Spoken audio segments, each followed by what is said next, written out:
You ask Tiger to solve. This deals with linear equations with one unknown.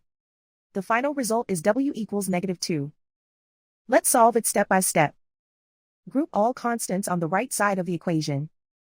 Subtract 4 from both sides. Group like terms.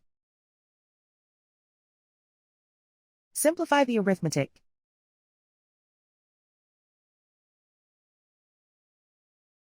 Isolate the w.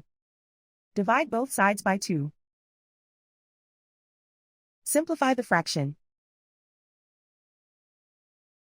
Find the greatest common factor of the numerator and denominator.